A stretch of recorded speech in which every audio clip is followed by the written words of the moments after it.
अस्सलाम वालेकुम dear students, कैसे हैं आप? ठीक हैं, खैरियत से हैं? हम उम्मीद करते हैं और दुआ करते हैं कि आप बिल्कुल ठीक ठाक हों, खैरियत से हों। डियर स्टूडेंट्स, आज के दिन में हम देखेंगे कि हम यूनिट 2 के कौन कौन से टॉपिक्स को कवर करेंगे। उससे पहले मैं आपसे गुजारिश कर दूं कि हम आपको सेकंड एडिशन सिक्स इम्प्रेशन का जो फरवरी 2026 का प्रिंटेड वर्जन है उसके मुताबिक कोर्स कवर करवा रहे हैं।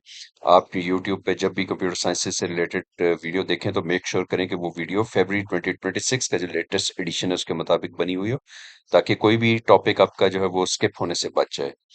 आप इस वक्त ईडीयू पाथ पाकिस्तान का चैनल देख रहे हैं और हमारा ये चैनल जो है, अगर आपने इसको अभी तक सब्सक्राइब नहीं किया हुआ तो काइंडली इसे सब्सक्राइब कर लीजिए, ताकि हमारी जो भी लेटेस्ट वीडियो आती है आपको इन टाइम उसके अलर्ट्स रिसीव होते हों। तो आज हम यूनिट 2 के जो कंप्यूटेशनल थिंकिंग एंड एल्गोरिदम्स है उसके नेक्स्ट टॉपिक की जानिब बढ़ते हैं। और आज का टॉपिक है कि जी आप एक सॉल्यूशन को कैसे डिजाइन कर सकते हैं, उसके क्या क्या तरीकाकार होते हैं और उसके लिए क्या क्या टूल्स होते हैं। जैसा कि पिछले टॉपिक में हम लोगों ने देखा था कि हम लोगों ने प्रॉब्लम को डिटेल में अंडरस्टैंड किया था। प्रॉब्लम अंडरस्टैंड करना जो है वो सबसे इम्पोर्टेंट पार्ट होता है किसी भी प्रॉब्लम के सॉल्यूशन के लिए।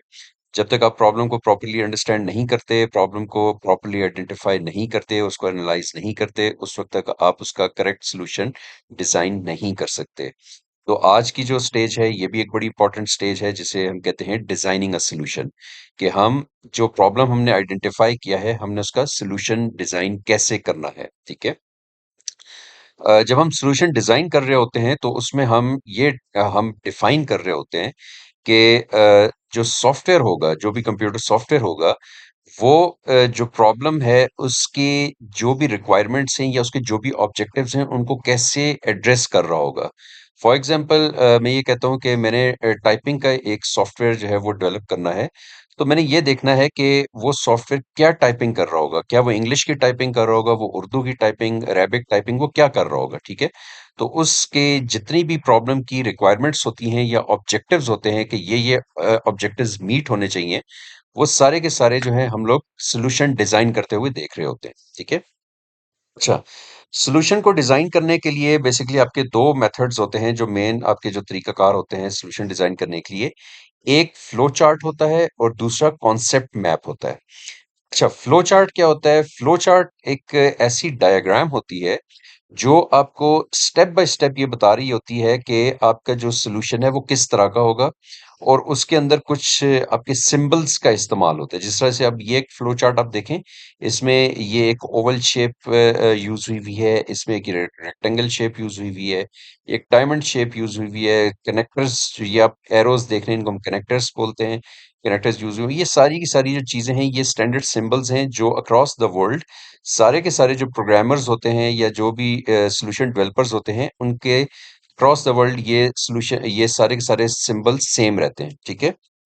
इसी तरीके से जो कॉन्सेप्ट होता है, कॉन्सेप्ट मैप बेसिकली एक डायग्राम, ये भी एक डायग्राम होती है। बट ये क्या करती है कि ये आपको डिफरेंट आइडियाज या डिफरेंट कॉन्सेप्ट्स के दरमियान में ना एक रिलेशनशिप शो करती है। और ये रिलेशनशिप आप कैसे, ये आपको विजुअल फॉर्म में शो करती है, मीन्स कि एक पिक्चर की फॉर्म में आपको शो करती है। ये एक मेन कॉन्सेप्ट है, इसका ये आइडिया वन है, टू है, आइडिया थ्री, फोर, फाइव है। ये सारे के सारे आइडियाज जो है इस मेन कॉन्सेप्ट के साथ कैसे रिलेटेड हैं, ये एक पिक्चर की शक्ल में आपको कॉन्सेप्ट मैप के थ्रू इसके बारे में पता चलता है। ठीक है। सो हमारा गोल बेसिकली ये होता है कि जब भी आप कोई सॉल्यूशन डिजाइन कर रहे हैं तो वो सॉल्यूशन ऐसा होना चाहिए कि वो प्रॉब्लम को इफेक्टिवली और एफिशिएंटली सॉल्व कर सके। अच्छा, अब हम देखते हैं दोनों जो हमारे मेथड्स थे उनको एक एक करके देख लेते हैं। पहले आ जाता है फ्लो चार्ट। अच्छा, फ्लो चार्ट क्या होता है? ये किसी भी एल्गोरिदम की डायग्रामेटिक रिप्रेजेंटेशन होती है। डायग्रामेटिक रिप्रेजेंटेशन का क्या मतलब है? कि ये पूरा एक चार्ट की फॉर्म के अंदर एल्गोरिदम का एक रिप्रेजेंटेशन है कि एल्गोरिदम कैसे काम करेगा। ठीक है। ये बेसिकली हमें ये बताता है कि कौन से ऑपरेशंस हमें, ये जो प्रॉब्लम, जो भी हमारे पास प्रॉब्लम है उसको सॉल्व करने के लिए हमें कौन कौन से ऑपरेशंस जो है वो रन करने होंगे। ठीक है। फ्लो चार्ट की इंपॉर्टेंस को हम जरा देख लेते हैं। एक तो ये आपको सीक्वेंस के अंदर ये बताता है कि कौन कौन से ऑपरेशंस आप परफॉर्म कर रहे होंगे सीक्वेंस वाइज। सीक्वेंस वन, पहले नंबर पे कौन सा ऑपरेशन, दूसरे नंबर पे, तीसरे नंबर पे कौन से ऑपरेशंस, वो सारा ये हमें फ्लो चार्ट बता रहा होता है। अच्छा, उसके अलावा क्या होता है, इसका एक बड़ा फायदा ये होता है कि जो प्रोग्रामर्स होते हैं, वो जब भी कोई सॉल्यूशन बनाते हैं कंप्यूटर के ऊपर, प्रोग्रामिंग करने से पहले, कोडिंग करने से पहले, वो एक फ्लो चार्ट बनाते हैं, हैंड रिटन फ्लो चार्ट वो बनाते हैं, जिससे उनको ये अंदाजा होता है कि प्रॉब्लम का सॉल्यूशन जो उन लोगों ने दिमाग में सोच रखा है, वो सॉल्यूशन कैसे काम करेगा, ठीक है? अच्छा, फिर इसके अलावा ये इसका एक फायदा आपको फ्लो चार्ट का ये भी होता है कि जो प्रॉब्लम्स होते हैं, उनके डिफरेंट सॉल्यूशन एनालाइज करने के लिए आपको फ्लो चार्ट हेल्प करता है। फिर जब आप कंप्यूटर के अंदर कोई प्रोग्रामिंग कर रहे होते हैं या प्रोग्रामिंग लैंग्वेज के अंदर कोई कोडिंग कर रहे होते हैं, तो फ्लो चार्ट की वजह से आपको वो प्रोग्रामिंग या कोडिंग करना बहुत इजी हो जाता है, क्योंकि आपको सारे स्टेप्स आपने अपने पास नोट डाउन करके रखे हुए होते हैं, हैंड रिटन आपने एक फ्लो चार्ट बना के रखा हुआ होता है। तो आपको ये पता चल रहा होता है कि यार नेक्स्ट स्टेप अब मैंने क्या परफॉर्म करना है, नेक्स्ट कौन सा ऑपरेशन मैंने परफॉर्म करना है। तो उसकी वजह से फ्लो चार्ट डायग्राम की वजह से आपकी जो कोडिंग है या जो प्रोग्रामिंग है वो बहुत ईजी हो जाती है। अच्छा, उसके बाद ये होता है कि जी ये आपको इस चीज़ में हेल्प करता है कि आपके जितने भी प्रॉब्लम सॉल्विंग मेथड्स जो हैं, वो आपने किस तरीके से उनके ऊपर कम्युनिकेशन करनी है। या फिर आपको ये इस चीज़ में भी हेल्प करता है कि जो आपके जो पूरे कोडिंग के दरमियान में जो भी लॉजिकल एरर्स आ रहे हैं या प्रोग्रामिंग के दरमियान में जो लॉजिकल एरर्स आ रहे हैं, उनको रिमूव करने के लिए ये आपको हेल्प करता है। मीन्स जिस टाइम पे आप बैठ के एक इन राइटिंग बना रहे होते हैं फ्लो चार्ट, तो वहां पर ये आप ये सारे एरर्स वगैरह रिमूव कर सकते हैं, ताकि प्रोग्रामिंग करते हुए या कोडिंग करते हुए आपको ये प्रॉब्लम्स फेस करनी ना पड़े। अच्छा, फ्लो चार्ट जो है उसके जब हम उसको ड्रॉ करते हैं तो उसके डिफरेंट क्या-क्या स्टेप्स होते हैं वो हम देख लेते हैं। सबसे पहले तो स्टार्ट होता है फ्लो चार्ट का, ठीक है? उसके बाद आपने इनपुट बताना होता है कि हम क्या इनपुट सिस्टम को दे रहे हैं, जो प्रॉब्लम से रिलेटेड इनपुट्स हैं। और उसके बाद हम ये बताते हैं कि इन इनपुट्स की बेसिस के ऊपर सिस्टम ने क्या-क्या प्रोसेसिंग करनी होगी, और प्रोसेसिंग करने के बाद सिस्टम क्या डिसीजन लेगा, और डिसीजन की बेसिस के ऊपर वो हमें क्या आउटपुट शो करेगा, और आउटपुट शो करने के बाद वो इस प्रोसेस को एंड कैसे करेगा। ये सारे आपके जो स्टेप्स हैं, ये फ्लो चार्ट के बेसिकली एक पूरा सीक्वेंस होता है, जिसकी बेसिस के ऊपर आप अपना फ्लो चार्ट ड्रॉ कर रहे होते हैं। अच्छा जी, फ्लो चार्ट के सिंबल्स क्या-क्या होते हैं? ये एक आपका जो ओवल शेप का जो है वो एलिमेंट होता है, जिसे हम टर्मिनेटर कहते हैं। ये आपके फ्लो चार्ट का स्टार्ट और एंड होता है। फ्लो चार्ट स्टार्ट इससे हो रहा होगा, फ्लो चार्ट एंड भी इसी के ऊपर हो रहा होगा, ठीक है? फिर ये जो आपका एक पैरेललोग्राम है, ये बेसिकली बताता है कि आप इस पूरे फ्लो चार्ट के अंदर जहां-जहां ये यूज कर रहे हैं, इसका मतलब है यहां पर आप या तो कोई इनपुट दे रहे हैं या फिर कोई आउटपुट दे रहे हैं, ठीक है? इनपुट या आउटपुट शो करने के लिए आप इस पैरेललोग्राम का इस्तेमाल करते हैं। फिर प्रोसेसिंग आ जाती है। प्रोसेसिंग जहां पर भी आपने शो करनी है ना फ्लो चार्ट के अंदर, तो उसमें आपने ये रेक्टेंगल शो करना होगा। इसी तरीके से अगर आपने फ्लो चार्ट में कहीं पे कोई डिसीजन शो करना है कि सिस्टम कोई डिसीजन ले रहा है, तो वहां पर आपको ये डायमंड शेप जो है वो बताएगी कि ये आपने डिसीजन लिया हुआ है, ठीक है? अच्छा, इस तरीके से ये इसकी कुछ डिटेल्ड एक्सप्लेनेशन है जो भी मैंने आपको बताई, यही बेसिकली इसकी एक्सप्लेनेशन है। आप इसको जरा एक बार खुद से भी देख लीजिएगा। नेक्स्ट हम चलते हैं, ये ऑलरेडी हम डिस्कस कर चुके हुए हैं कि डिसीजन जो है वो आप डायग्राम में जो शो करते हैं वो डायमंड शेप में करते हैं, आउटपुट जो है वो आप पैरेललोग्राम में शो करते हैं, और एंड भी आप ओवल में शो करते हैं, ठीक है? अच्छा, इसके जो कुछ इंपॉर्टेंट की पॉइंट्स हैं, डिसीजन जो है वो फ्लो चार्ट को इस चीज में हेल्प करता है कि वो क्या डिफरेंट पाथ्स ले सकता है। फॉर एग्जांपल, एक डिसीजन आपने लिया यस और नो का, अगर नो है तो प्रोसेस एंड हो जाए, यस है तो प्रोसेस आगे चले। तो इसकी बेसिस के ऊपर बेसिकली फ्लो चार्ट को ये पता चलता है कि उसने आगे कौन सा स्टेप लेना है, ठीक है? आउटपुट जो है वो आपको फाइनल रिजल्ट शो करता है, जो कि कंप्यूटर ने पूरी प्रोसेसिंग करने के बाद आपको सामने वो डिस्प्ले करता है। और एंड ये बताता है कि यहाँ पर आपका फ्लो चार्ट जो है वो कंप्लीट हो चुका हुआ है, ठीक है? अच्छा, ये अब हम एक एग्जांपल देख लेते हैं फ्लो चार्ट की। प्रॉब्लम स्टेटमेंट हमारे पास क्या है? हमने बेसिकली एक प्रॉब्लम है वो हमने सॉल्व करना है। वो क्या है कि हमारे पास कुछ नंबर्स हैं, हमने उनका एक तो सम कैलकुलेट करना है, मीन्स कि उनको ऐड करना है, उनका प्रोडक्ट कैलकुलेट करना है, मीन्स कि उनको मल्टीप्लाई करना है, और उन 5 नंबर्स का हम लोगों ने एवरेज लेना है। मीन्स के कंप्यूटर को हमने 3 प्रॉब्लम्स दिए हैं कि हमारे पास 5 नंबर्स हैं, इनका हमें एडिशन करके बताओ, हमें इनका मल्टीप्लिकेशन करके बताओ और हमें इनकी एवरेज निकाल के बताओ। ठीक है। अच्छा, अब इसको हम देख लेते हैं फ्लो चार्ट पे हम इसको कैसे लेके चलेंगे। ठीक है। सबसे पहले हम लोग फ्लो चार्ट के अंदर इसको स्टार्ट करेंगे। स्टार्ट करने के बाद हम लोग ने यहाँ पर इसको इनपुट दे दिया। ये जो पैरेललोग्राम है ये हम इनपुट दे रहे हैं। इनपुट में हमने इसको कहा A B C D E, ये 5 नंबर्स हैं। अच्छा, अब हमने इसको प्रोसेसिंग का बोला। प्रोसेसिंग में हमने क्या क्या कहा? हमने कहा जी कि एक तो इन 5 नंबर्स का हमें सम बताओ, फिर 5 नंबर्स का हमें प्रोडक्ट बताओ और फिर हमें इन 5 नंबर्स का एवरेज बताओ। ठीक है। तो कंप्यूटर ने बेसिकली, सिस्टम ने इसको यहाँ पर प्रोसेसिंग की और प्रोसेसिंग करने के बाद उसने आपको आउटपुट दिया। आउटपुट में उसने आपको सम का एक नंबर दे दिया, प्रोडक्ट का एक नंबर दे दिया और एवरेज का एक नंबर दे दिया। और उसके बाद आपका यहाँ पर आके ये पूरे का पूरा प्रोसेस एंड हो गया। सो ये बेसिकली आपके कुछ बेसिक वो स्टेप्स हैं जो कि फ्लो चार्ट में आप देखते हैं। Start of the flow chart, input, उसके बाद उसकी जो प्रोसेसिंग है, फिर आउटपुट, जो रिजल्ट शो होता है आउटपुट, और उसके बाद end of the flow chart हो जाता है। इसी तरह से फ्लो चार्ट की हम कुछ और एग्जांपल्स देख लेते हैं। फॉर एग्जांपल, ये हम लोगों ने एक फ्लो चार्ट डायग्राम है जिसको हमने स्टार्ट किया। उसमें हमारे पास 3 नंबर्स हैं जिनको हमने इनपुट के तौर पे शो किया। बाय द वे, सबसे पहले हम प्रॉब्लम स्टेटमेंट देख लेते हैं कि find the largest of 3 unequal numbers. यानी कि 3 हमारे पास अनइक्वल नंबर्स हैं, उनमें से हमने देखना है कि कौन सा नंबर सबसे बड़ा है। एक नंबर जो है वो ए है, एक बी है और एक सी है। तो सबसे पहले हम फ्लो चार्ट को स्टार्ट करते हैं, फिर उसके बाद हम इनपुट डालते हैं ए, बी और सी। अब हम यहाँ पर कुछ डिसीशंस, जो हमने पहले बात की थी, हम कुछ डिसीजन से कंप्यूटर को कुछ डिसीजन करने को कहेंगे, जिसमें हम कंप्यूटर को कहते हैं कि अगर ए बी से बड़ा है और ए सी से बड़ा है तो ये यस हो जाए और उसका आउटपुट जो है वो हमें ए की शक्ल में शो कर दे, और अगर नो है तो नेक्स्ट स्टेप पे चला जाए। ठीक है। नेक्स्ट स्टेप है जी कि बी अगर ए से बड़ा है या बी सी से बड़ा है तो यस के, यस, अगर ये कंडीशन यस है तो वो हमें आउटपुट के तौर पे बी डिस्प्ले कर दे, और अगर ये कंडीशन ठीक नहीं है तो वो हमें नेक्स्ट स्टेप पे लेके चला जाए। और नेक्स्ट स्टेप क्या है कि वो हमें आउटपुट के तौर पे सी जो है वो डिस्प्ले करे। कंप्यूटर यानी कि हमें सी को डिस्प्ले कर दे कि सी सबसे बड़ा है, और यहाँ पर आके जो प्रोसेस है यानी कि फ्लो चार्ट है वो एंड हो जाए। ठीक है। तो ये बेसिकली आपकी एक पूरे फ्लो चार्ट डायग्राम बनी हुई है कि जिसमें यहाँ पर इनपुट आ रहा है, इनपुट के बाद डिसीजन आ रहा है। डिसीजन में अब यहाँ पर 2 तरह के पाथ्स उसके पास आ रहे हैं। एक पाथ है यस वाला, एक है नो वाला। अगर यस वाला पाथ है तो वो ए को डिस्प्ले करेगा, अगर नो वाला पाथ है तो वो नेक्स्ट डिसीजन के ऊपर चला जाएगा।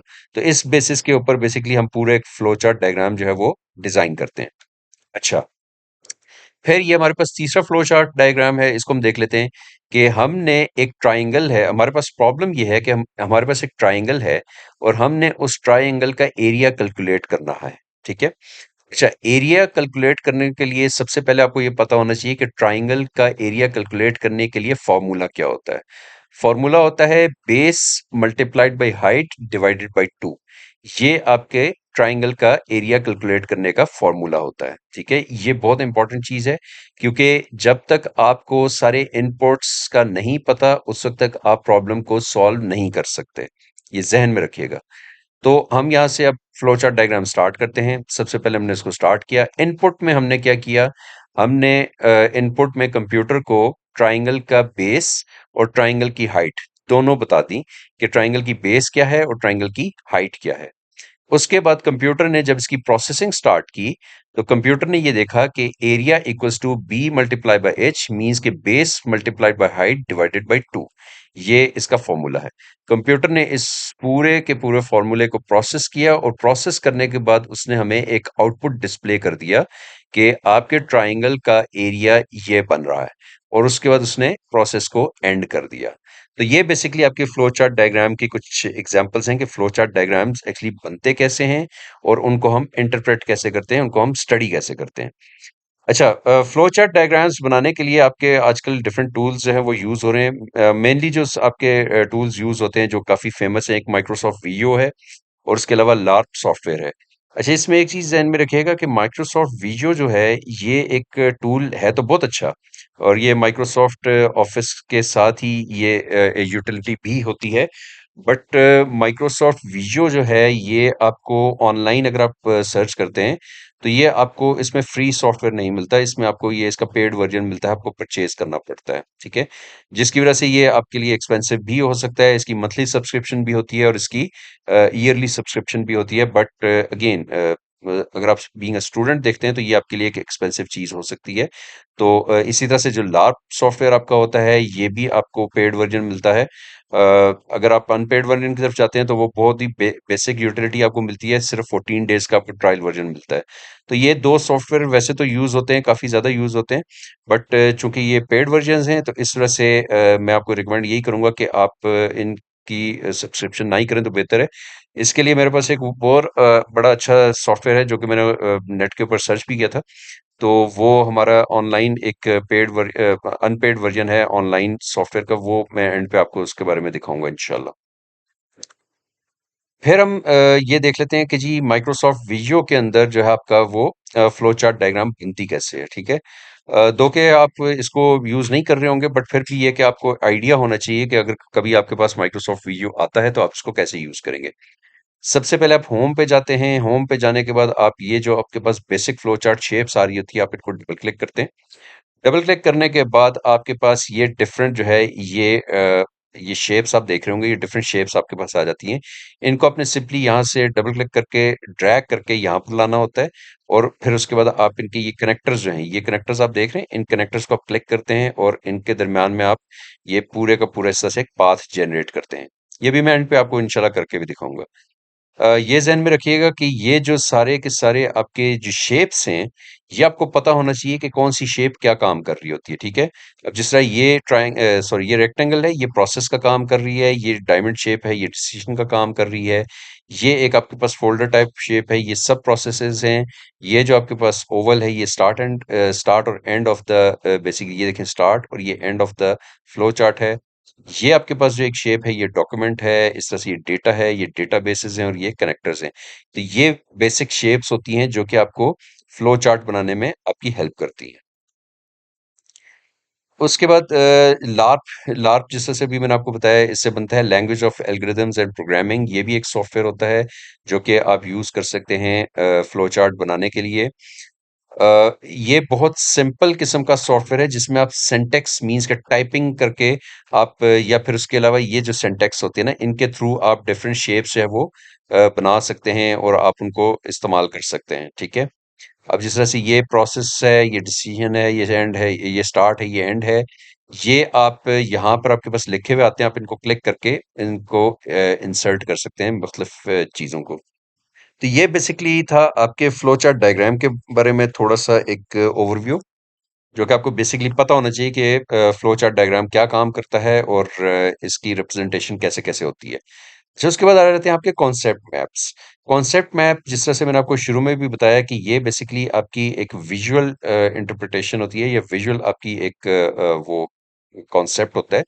विजुअल मुराद की ये एक डायग्राम या एक पिक्चर की शेप में आपके पास हो सकती है।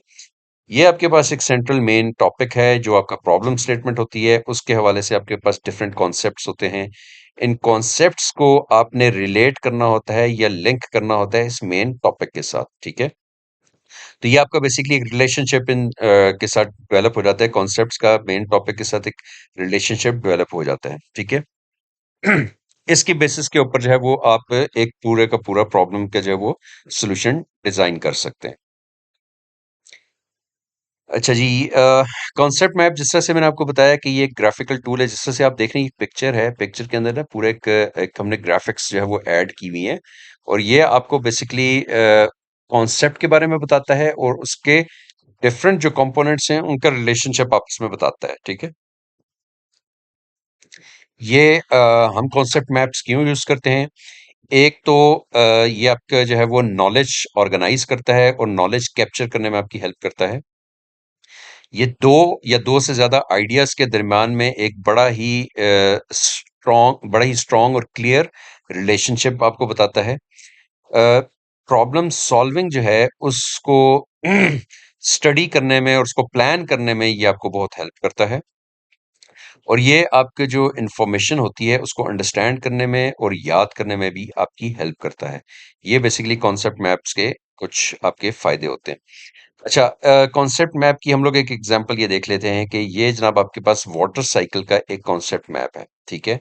अच्छा, इसके अंदर अब आपके पास क्या-क्या चीज़ हो रही है जी? आप इसके अंदर देख रहे हैं कि आपके पास इवेपोरेशन भी हो रही है, आपके पास कंडेंसेशन भी हो रही है, आपके पास प्रेसिपिटेशन भी हो रही है, आपके पास कलेक्शन भी हो रही है। ये सारी की सारी चीज़ें जो है वो इस वाटर साइकिल का पार्ट है, ठीक है?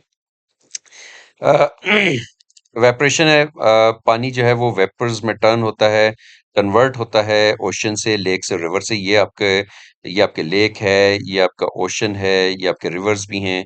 इनसे बेसिकली पानी जो है वो वेपर्स में कन्वर्ट होता है।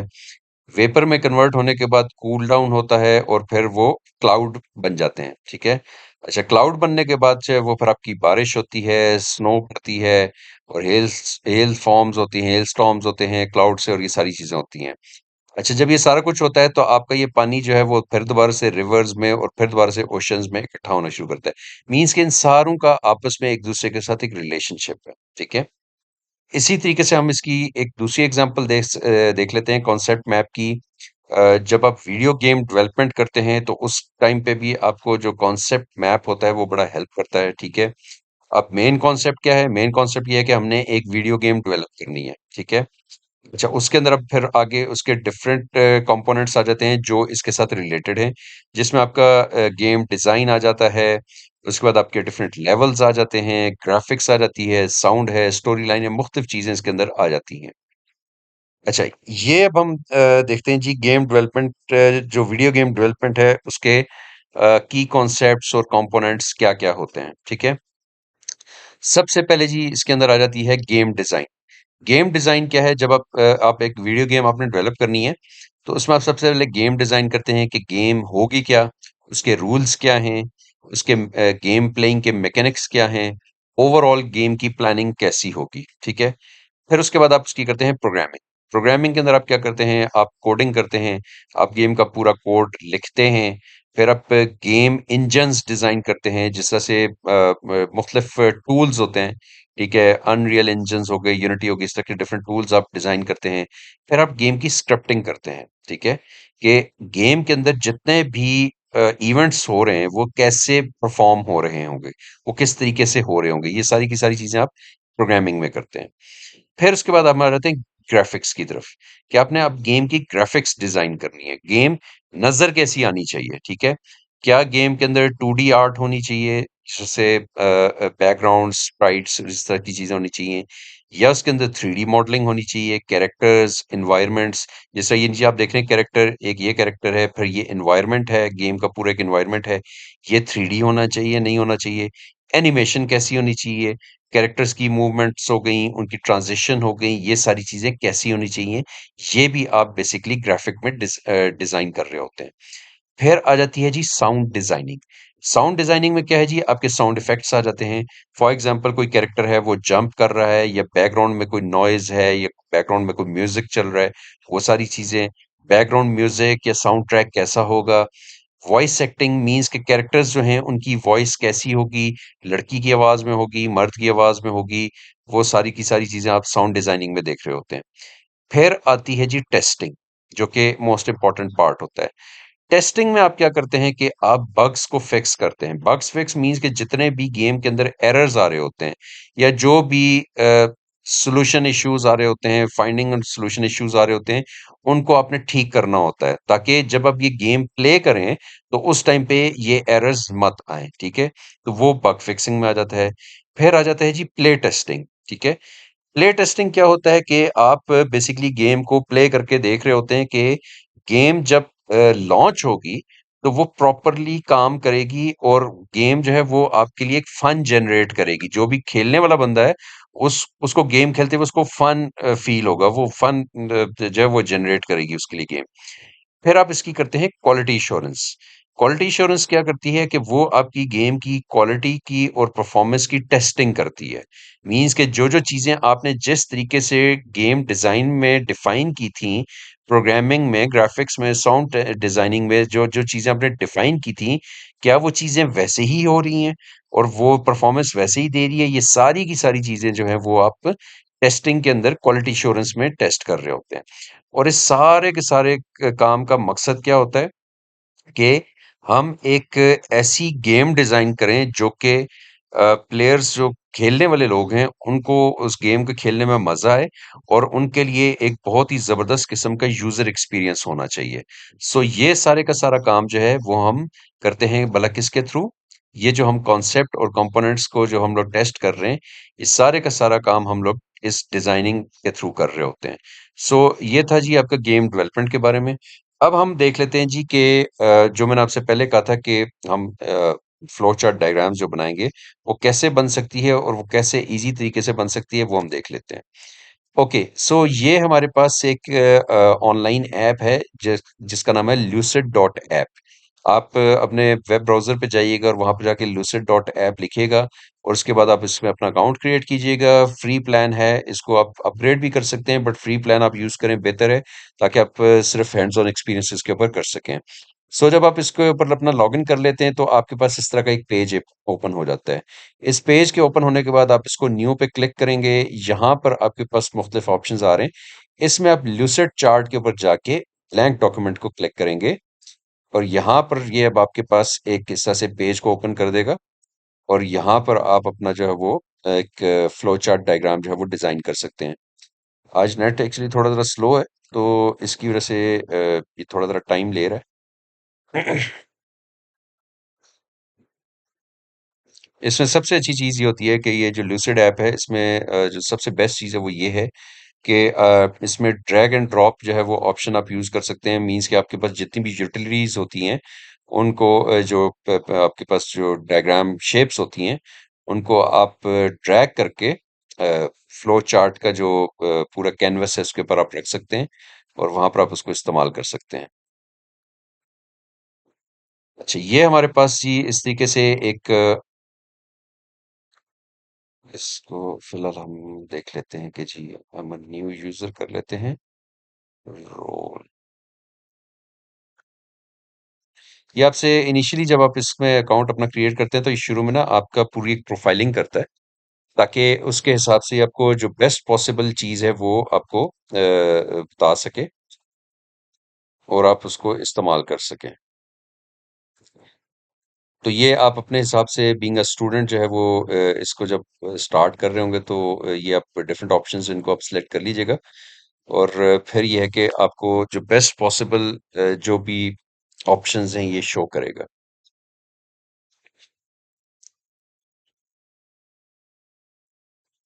ओके, अब हम इसको ओपन कर लेते हैं, लूसिड चार्ट में आ जाते हैं जी।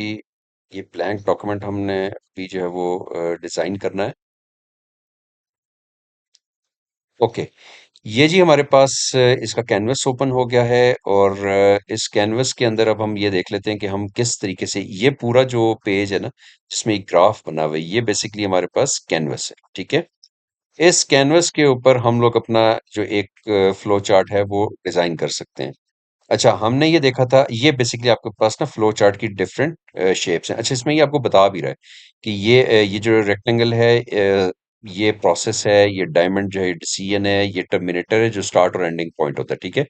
अच्छा, अब हम करते हैं जी कि फॉर एग्जांपल हमने एक फ्लो चार्ट बनाना है। ये सबसे पहले हमने इस टर्मिनेटर को यहाँ पर ड्रैग किया। ड्रैग करने के बाद हमने इसका जो साइज है वो अपने हिसाब से हमने सेट कर दिया। ये जो टर्मिनेटर लिखा हुआ है इस पर आप डबल क्लिक करेंगे तो यहाँ पर आप अपनी मर्जी से कोई भी टेक्स्ट है वो लिख सकते हैं।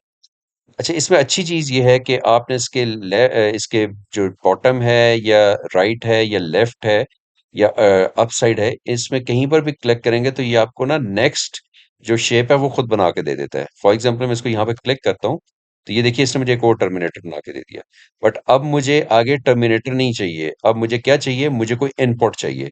तो मैं क्या करता हूँ, मैं इस टर्मिनेटर को डिलीट करता हूँ, बट ये जो कनेक्टर है ये अपनी जगह पे मौजूद रहेगा। इस कनेक्टर को हम बड़ा छोटा अपनी मर्जी से कर सकते हैं फ्लो चार्ट के हिसाब से, ठीक है। ये हो गया। अच्छा, अब मैंने क्या कहा, मुझे क्या चाहिए जी, मुझे एक डेटा चाहिए, इनपुट। मैंने एक इनपुट देना है कि जी मैं यहाँ पर क्या कर रहा हूँ। अच्छा, अब इस इनपुट को मैं ट्रैक करके थोड़ा जरा साइज में बड़ा करूंगा। ये देखिए जैसे जैसे मैं इसको इनपुट को बड़ा कर रहा हूँ ये कनेक्टर जो है ये खुद ब खुद मूव कर रहा है, ठीक है। तो ये कनेक्टर जो है इसको हम कहते हैं कि जी, आप बाय द वे इस कनेक्टर को डिलीट भी कर सकते हैं, नया कनेक्टर भी ऐड कर सकते हैं, वो आपकी अपनी चॉइस होती है। ओके, ये हो गया। ये हमारे पास ये एक इनपुट आ गया। अब इनपुट हमारे पास क्या आ रहा है? इनपुट हमारे पास आ रहा है जी ए बी सी। ठीक है। तीन हमारे पास इस वक्त जो है वो अल्फाबेट्स हैं, ए बी सी। हमने ये बताना है कि इनमें से कौन सा अल्फाबेट जो है वो सबसे बड़ा है। ठीक है। ओके। ये अब हमने नया ऐड किया, बट इसने हमें क्या शो किया? इसने हमें इसके अंदर दोबारा से दे दिया, क्या बोला? इनपुट। बट हमें इनपुट नहीं चाहिए। यहाँ पर अब हम लेके चलते हैं डिसीजन को। ठीक है। अच्छा, डिसीजन। अब हम इसको थोड़ा सा बड़ा कर देते हैं डिसीजन को, ताकि हम इसमें टाइपिंग कर सकें। ये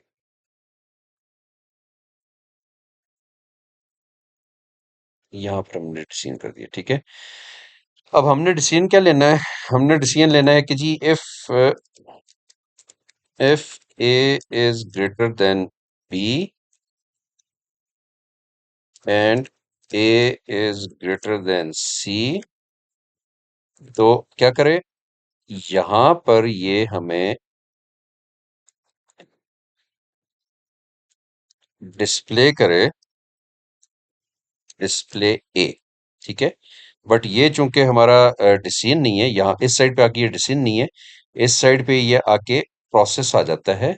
तो हम ये कहते हैं कि हम यहाँ पर ये प्रोसेस करते हैं और लिखते हैं डिस्प्ले ए। ठीक है। हमने ये कहा कि अगर, चलिए इसको पहले थोड़ा सा हम साइज में छोटा कर दें। ये हो गया जी। अच्छा, हमने इसको ये कहा कि जी स्टार्ट हुआ, स्टार्ट के बाद हमने इसको कहा ये इनपुट है, इनपुट के बाद हमने ये कहा कि अगर ए बी से बड़ा है और ए सी से बड़ा है, तो हमें डिस्प्ले ए डिस्प्ले कर दो। ठीक है। तो ये हमारा एक यहाँ पर हो गया प्रोसेस। अब हम नेक्स्ट चलते हैं। नेक्स्ट हम ये कहते हैं कि अगर ये वाली कंडीशन नो है। ठीक है। अच्छा, हमने यहाँ पर ये कहा कि अगर ये वाली कंडीशन यस है तो ए डिस्प्ले कर दो। अगर ये कंडीशन नो है तो फिर क्या करना है? फिर हम करते हैं if b is greater than a and b is greater than c, तो फिर यहाँ पर हमें एक और हम कंडीशन लगा देते हैं, और वो हम ये करते हैं कि हम इसको कहते हैं कि यहाँ पर तुमने फिर क्या करना है कि जी डिस्प्ले बी। ठीक हो गया। ये हमारी दूसरी कंडीशन आ गई। अगर ये कंडीशन भी हमारी मीट नहीं होती, तो हमारे पास यहाँ पर थर्ड पे क्या आ जाएगा? यहाँ पर हम इसी को कॉपी पेस्ट कर देते हैं, कंट्रोल सी कंट्रोल वी से हमने इसको कॉपी पेस्ट किया, और हमने यहाँ पर कहा जस्ट डिस्प्ले सी। ठीक है। मींस के हमने ये बोला कि भाई अगर तो स्टार्ट हो गया, फिर इनपुट दे दिए, फिर हमने कहा अगर ए बी से बड़ा है और ए सी से बड़ा है, और ये कंडीशन अगर यस है तो ए डिस्प्ले करो। अगर ये कंडीशन नो है तो अगले पॉइंट की तरफ अगले डिसीजन की तरफ चले जाओ। अगला डिसीजन क्या लेना है कि बी ए से बड़ा है और बी सी से बड़ा है। अगर ये कंडीशन यस है तो डिस्प्ले बी करो, अगर ये कंडीशन नो है तो डिस्प्ले सी करो। ठीक है। तो ये इस तरीके से हमारा पूरा एक वो डायग्राम बन गया। अच्छा, आगे अब हमने जब डिस्प्ले सी करवाया, तो डिस्प्ले सी करवाने के बाद हमने क्या किया? हमने इसको कहा कि जब ये तुम डिस्प्ले सी कर दोगे, तो वहां पर पहुंच के तुमने इस पूरे के पूरे प्रोसेस को एंड कर देना है। ठीक है। तो ये हम इस तरीके से थोड़ा इसको थोड़ा सा छोटा करके, ये हम इसको ऐसे करते हैं, थोड़ा सा इसको ऊपर कर देते हैं। ये जी हमारा हो गया एंड। ठीक है जी। तो इस तरीके से ये देखिए कि आपकी पूरी की पूरी एक फ्लो चार्ट डायग्राम बन गई है। स्टार्ट हुआ, फिर हमने इनपुट दिया, उसके बाद डिसीजन लिया, डिसीजन के बेसिस के ऊपर एक हमने प्रोसेसिंग की। अगर वो डिसीजन ठीक नहीं है तो नेक्स्ट डिसीजन पे चले जाएंगे। वो डिसीजन लिया, उसकी बेसिस के ऊपर हमने एक प्रोसेसिंग की, अगर वो भी ठीक नहीं है तो हम नेक्स्ट प्रोसेस के ऊपर चले जाएंगे और यहाँ पहुंच के हम अपने इस फ्लो चार्ट डायग्राम को एंड कर देंगे। ठीक है, तो इस तरीके से आपकी ये देखिए पूरी एक फ्लो चार्ट डायग्राम बन गई। अगर आपने इनकी कलर रिप्रेजेंटेशन करनी है, फॉर एग्जांपल आप कहते हैं जी कि स्टार्टिंग पॉइंट जो है वो मैं शो करना चाहता हूँ ग्रीन से, और एंडिंग पॉइंट में शो करना चाहता हूँ रेड से, तो आप वो भी कर सकते हैं। डिसीजन आप कहते हैं जी कि हमने शो करना है येलो कलर में, तो ये आपका येलो या ऑरेंज कलर कर लीजिए, ये आपका ऑरेंज कलर आ गया। इस तरीके से अगर आप कहते हैं जी कि प्रोसेसिंग को मैं शो करना चाहता हूँ फॉर एग्जांपल ब्लू कलर से, तो ये आपका ब्लू कलर आ गया। ठीक है, तो इस तरीके से आप अपनी फ्लो चार्ट डायग्राम जो है उसके बेसिकली डिफरेंट जो सेगमेंट्स होते हैं या डिफरेंट कंपोनेंट्स होते हैं उनकी कलर कोडिंग भी कर सकते हैं। और ये कलर कोडिंग इसलिए की जाती है ताकि आपको समझने में आसानी रहे। फॉर एग्जांपल मुझे ये पता है कि जहां जहां ऑरेंज कलर यूज हो रहा है वो सारे के सारे जो है वो डिसीजन पॉइंट्स हैं। ठीक है, जहां जहां ब्लू यूज हो रहा है ये सारे के सारे आपके प्रोसेसिंग पॉइंट्स हैं। जहां ग्रीन यूज हो रहा है ये आपके फ्लो चार्ट स्टार्ट है, और जहां रेड यूज हो रहा है ये आपका फ्लो चार्ट एंड है। और ये इनपुट जो है फॉर एग्जांपल हम कहते हैं जी इनपुट के लिए हम कहते हैं जी कि हमने पर्पल कलर यूज कर दिया। ठीक है, पर्पल हम यूज करते हैं जी। ठीक है, ये बल्कि पिंक कलर है। ये पिंक कलर है, ये बेसिकली आपके इनपुट्स को शो कर रहा है। अच्छा, अब इसमें आप ये देखिएगा जहां जहां आप जिस जिस कनेक्टर को आप क्लिक करेंगे वहां पर आप वो चीज उसमें फर्दर ऐड कर सकते हैं। कनेक्टर आप बीच में ऐड कर सकते हैं। तो ये एक तरीकाकार है आपके फ्लो चार्ट डायग्राम बनाने का, बहुत ही सिंपल और बहुत ही इजी तरीकाकार है। ये आपकी शेप्स हैं, फ्लो चार्ट की बेसिक शेप्स हैं जिनको इस्तेमाल करते हुए आप ये फ्लो चार्ट अपना पूरा बना सकते हैं। और ऐप का नाम है lucid डॉट ऐप। इसको आप ट्रायल वर्जन इसका आप एक बार ट्राई करके देखिएगा, तो इंशाल्लाह उम्मीद है कि आपको ये काफ़ी ईज़ी भी लगेगा। सो स्टूडेंट्स, ये आज के दिन का कंप्लीट हमारा ये टॉपिक था, और इसमें हमने आपको बताया कि आप किस तरीके से फ्लो चार्ट डायग्राम जो है वो बना सकते हैं। उम्मीद करता हूँ कि आपको आज की वीडियो पसंद आई होगी। इस वीडियो से रिलेटेड आपका कोई भी क्वेश्चन है तो प्लीज़ कमेंट सेक्शन में हमसे लाज़मी पूछिएगा।